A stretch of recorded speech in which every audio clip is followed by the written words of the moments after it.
Hello, welcome to my channel and welcome to my website. My name is Daryl and this is Programming in Any Language. The website is www.black-duck.com. It's where you'll find all my videos organized in logical order. This time we're going to put things back in the global area. The reason being, we can focus more on a sequential search. Sequential searches are not efficient. You certainly don't want to use one if you're searching through thousands of records. There's plenty of other options for that. But for searching through small files, they're extremely easy to implement and quite useful. And with the speed of today's machines, you'll have your answer in microseconds. Well, what is it? It's nothing more than taking a value and matching that value with the value contained in each element of an array, one at a time. Take the example behind me. Someone entered foghorn in a text box. We would like to know if foghorn is contained somewhere in the array. Well, we check that by stepping through the array one at a time using a loop. In this example, X is a pointer that drops through each element. When it finds a match, it stops. How does it stop? Well, that's part of the setup of the loop. And that's what you'll see in this next video. We're going to look at the sequential search right now. And the sequential search is nothing more than going through a file one line at a time through each element until you find what you're looking for. The file does not have to be in alphabetical order. It can be, but it's not going to improve anything if it is. So it's just basically a glob of things in the file that you're looking at. As you see on the screen, the sequential search uses a loop to sequentially step through the array, starting with the first element. And there's a little bit of a list here that we're looking at. We're setting a Boolean. We're setting it initially to false because we haven't found anything yet. And we use a pointer to look at the index. We set that at 0 because we want to start at the top of the array. We set a position up as a -1. Now, typically, you're going to find that when you're searching for things like a list box or something of that nature, if you come back with nothing, the result is a -1. That's how you found nothing. If it's something else, you have a position. You have exactly where the thing is. So we'll be using something like that. So we set this position up to be a -1. Then we set up a loop. A while loop works while not found, and where the index is less than the length of the array. You want to go through the loop. So you're looking at the first element, seeing if it matches the value, which could be a variable, it could be a text box, whatever. If you do find it, you set your Boolean to true. And you set your position to the index because that's the guy you found, and you might want to bring it forward and use it later. If not, you continue. You simply increase the index so it goes on, and you go from there. Now, you can do this a couple different ways. You notice that we have the while the not found and while index is less than the array length. You could have an array that's very long. You could have a 100 element array, but only have 36 elements in it. And we'll see a test like that. We certainly want to test everything beyond 36, so we want to stop it there. So we might want a different pointer to tell us what our max is when we're actually going to stop our loop and go from there. Here's a typical example. If we're looking at, I've used this on a spreadsheet to grab a bunch of people that we're using. This one, in this case, we've got an array size of 18. You can see 0 through 17 are filled, and it's got Daffy, Bugs, all the rest of those guys in this particular. That's a typical array that you might be looking at. And how you get through this array is basically you set up a variable. The X pointer will be looking at 0 right away, and you'll be comparing it then to something in a list box or test box, variable, whatever. Here's an example how that might happen. You can compare each element one at a time with the value in the text box or a variable that you set. With each iteration, you increase the value of the counter. So X is going to step down here until it, looking at the first one, 0, 1, 2, 3, 4, and 5. Initially, you set a Boolean to false. You don't see that on the screen here, but we'd have a Boolean out there that's false. If you never find a match, the Boolean just simply stays false. If you do find a match, you set the Boolean to true, and at the next iteration loop, the loop will end, and the value of the counter will be the index value of that matched item. Here's an example that foghorn is being found here. The text box is foghorn.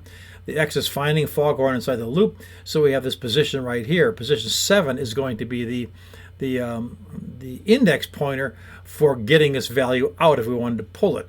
Is it the 7th item? No, it's the 8th item. 0 through 0, 1 to 3, up to 8, and so on. Now that's the confusion part of it. So we want to use that. We want to actually have that pointer there. So increasing our x is going to make it all happen. You'll stumble with this a little bit, I think, till you get used to that 0 thing. That is confusing. It does stumble people. Everybody. It stumbles everybody who's programming. But anyway, once you've got that, you know exactly where this value is in your array. You know it's at position 7. So that pointer, you want to grab this index and save it to something. That's where our pointer's for. We'll use it there. Then we can finish our loop, go someplace else, and actually process the data, bring it forward, however we want, whatever we want to do with that piece of data. What we've got here is our previous example. I think we used a couple of videos ago. And this has an array of 100. It's going to bring in a value of about 36 items from a text box and bring them out to the array. We're not going to use this fill list box type thing, so we're going to actually go ahead and set this thing. We're going to make this thing invisible. So I'm going to go ahead and do that right now and just go to the properties on this guy, and we'll go ahead and make this invisible. So I'll go down here and make his invisibility false. We won't want to see this guy.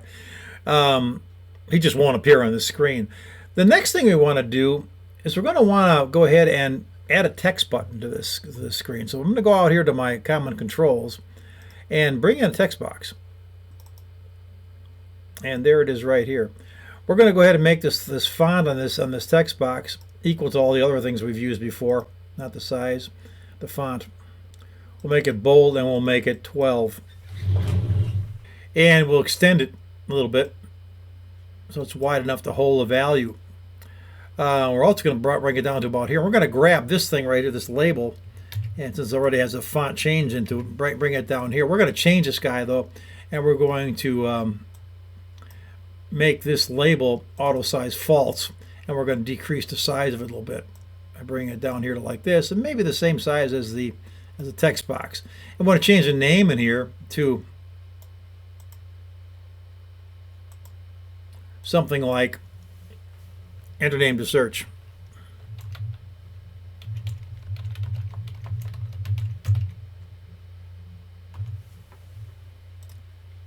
And what this will be a text box where we will put a name in here, and whatever is going to be found in our array is going to be put into the list box. That's what our intent is. So we're going to be able to we're going to load our array into the list box, into the memory, and then we're going to go ahead and be able to type in names here, and any name that exists in the list box is going to be in the array is going to be placed in the list box. We're going to also need a button here. So let's go ahead and grab this button right here. No, I don't want to grab this one. Yeah, no, I don't. I want to grab just any one that's haven't changed the, whoops, I want to do that. I want to copy it. I'll do a paste here and bring it down here. Make it as large too as the other buttons here. And we're going to change this text on here to be find.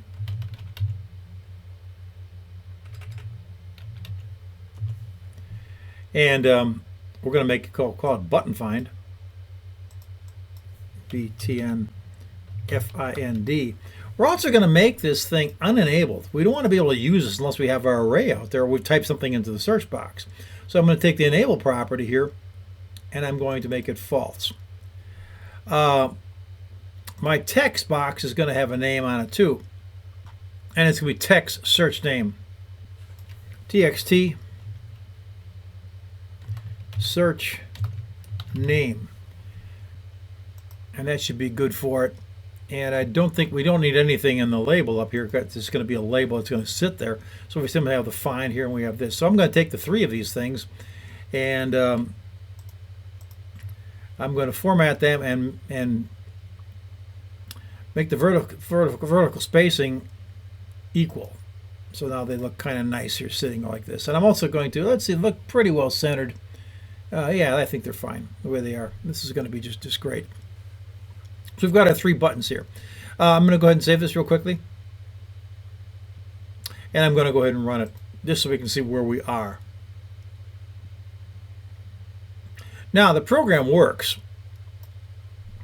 It right away found it set up our array as 100. Did that in the global area. I'll show you that in a bit when we look at code. We do a load. Notice to find the fill button here, fill LBX thing is invisible. We don't see it because we're not going to need it. We don't want to fill this list box. We're going to use it for a different purpose. We're going to load though, and what this does, it file process successfully. So we did our 36 elements are now sitting in the array.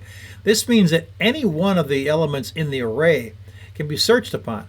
And we're going to type in a name here, and then the find button will come on, and if we find it, it'll put that name inside our list box. If it doesn't find it, it'll just say not found, and go from there. So let's go ahead and put this piece together. What I want to do is I want to take this this search name of this text box right here, and remember this is invisible, or it's not enabled right now, the find button. So we want to be able to, once we've typed something in here, we want to make the find button become enabled so we can actually do the search on it. So I'm going to double click on the text box, which has a name of text search name. So we're going to double click on this, and that's going to create an event. The event is going to be text search name. Now notice this comes up, the default event for the text box is a text change event, and that's exactly what we want here. So basically, if something changed inside the text box, we want to invoke this event. And all this event is going to do, it's going to basically enable find button. Spell that right? No, not really. And we'll do that by simply saying btn find dot enabled is equal to true. And that completes it. That's going to make it happen. You want to see that happen? We'll do it real quickly here. Save all. It comes up. We do our load. We could type our file was processed successfully with 36 elements in there. I can now type in Daffy. Notice the find button is not enabled. Type in DAFFY, and we've got something there. We can press find, but nothing's going to happen because we haven't written that, which we're going to do now.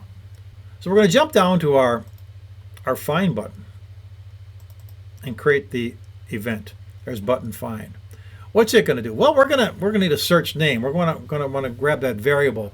If you look at the graphics they did before, we can use the text box to do the search on. I kind of like to move that text box value into a variable and then use that as my search. So I'm going to set up a string. Call str search name. Same name as basically as the text box itself. And out here I'm going to put down, let's get rid of our toolbox. We don't need this anymore. Gives a little more clarity or a little more room. And we'll say / variable to hold contents of the search text box. We're going to then go ahead and do that. str search name is equal to text box. Nothing different there. I could be, we could do some things like if it's blank, shoot out an error or something of that nature. I'm not going to put any validation routines in this. We're just going to go ahead and grab whatever's in that text box and put it there. Something actually was typed in there in order to invoke that text change event, which caused the find button to actually enable. So something's there anyway. We do know that. And if it fails, if we put a number in or something of that nature, it's not going to find it.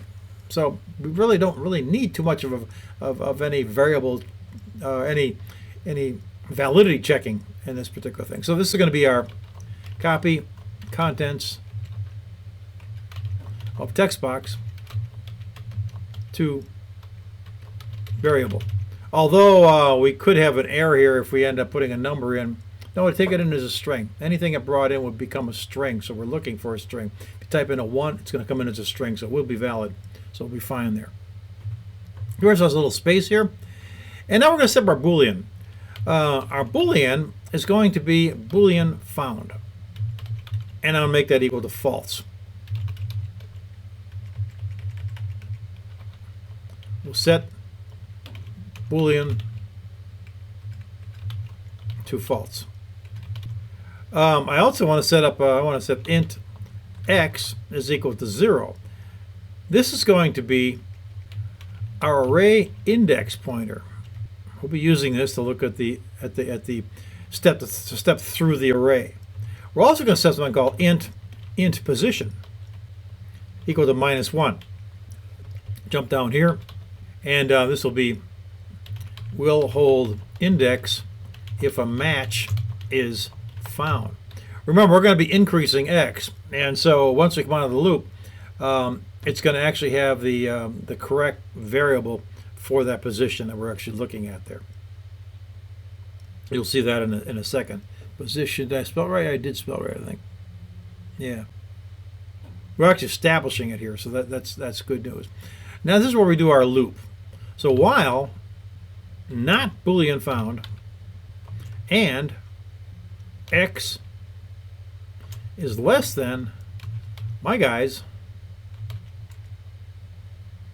dot length, we want to do our loop. Now if it's not found, not found, we want to continue.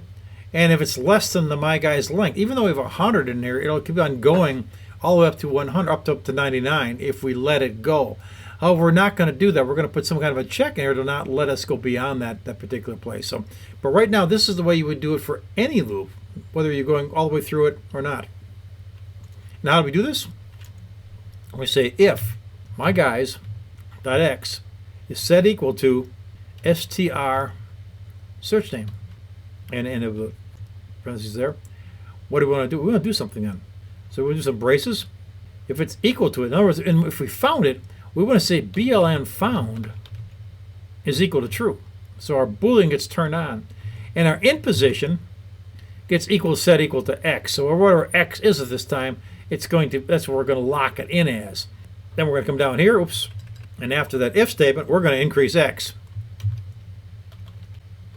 So x is a different number now, which is going to allow us to be able to continue our while loop and go on there.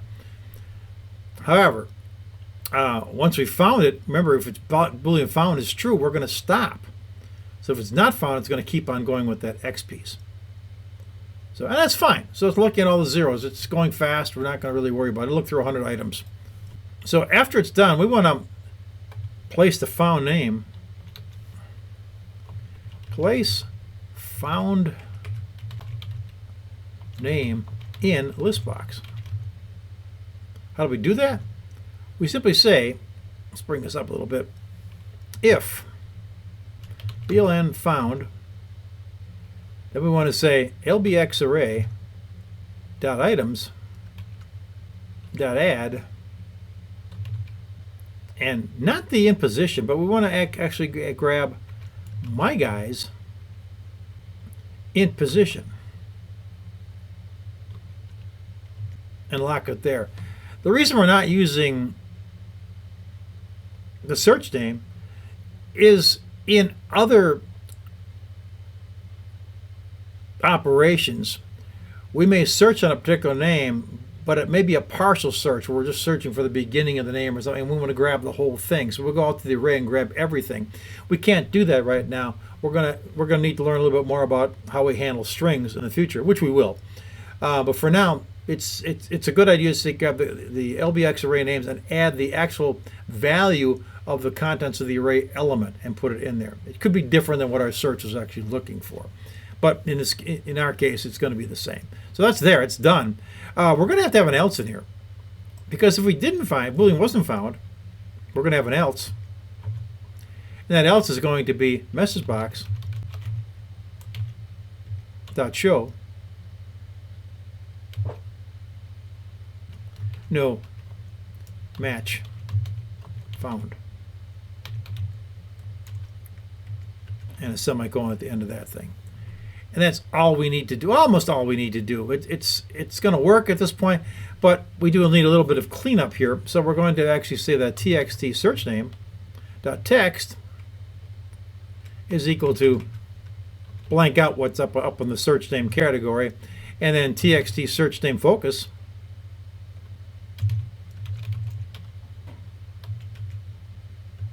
that's much happier now.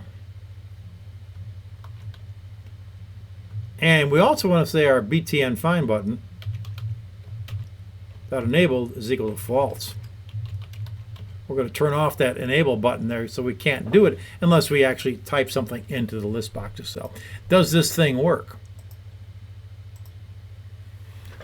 Do a quick save, and we'll do a run. There's our program. We'll go ahead and do the load. It processes successfully. We'll pop in a name here. Let's pop in my name. Do a find. No match found. So it didn't find me in the array. Okay, fine. But it did reset the element up here. We're going to type in Daffy. And did it find it? Yeah, it found it and put it in there for us. Can we do another one? Elmer. It did. We know Foghorn's out there, right? We can grab it and pull him out here. Tweety Bird.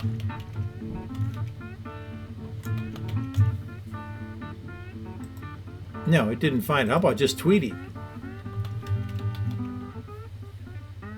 Yes, it did find Tweety. So this particular search, you have to have an exact match in what you're actually typing in the list box. You can't do a partial. For example, Daffy, if I typed in D-A-F-F-Y, it'd be nice to grab anything that started with D-A-F-F and bring it in. This won't. We can do something like that in the future where we can look at beginnings of stuff and find out if they work. We're getting a no match found here, and that's it. And we'll cover that later. But this shows us how we can actually use a list box, which is not really efficient because it goes through every single item, whether you find it or not. But it does stop once it finds it. Obviously, if it's the second item, it's going to find it very quickly. If it's the 99th item, it's going to take a little longer to get to it. So it's not efficient from that standpoint. There are more efficient routines, and we'll cover those in the future. But it's excellent for small items where you don't have a lot of data. Everything works just great, and it looks very instantaneous to us as we do this type of thing. So that's a search routine. I did say it wasn't very efficient, but it is extremely effective, and it's a go-to for a quick search. We'll use stepping through an array in the next couple of videos, but for different reasons. The point of stepping through an array is a common technique and is used a lot. It's easy to master, and you'll find there's a lot you can do with this simple technique. I'll show you more next time. And we'll play with currency in that video. See you next time. Oh, thanks for watching. Don't forget to use the website for easy access to all my videos. And if you get a chance, please subscribe. That way you'll be notified when something new is available. We'll see you in the next video. Take care.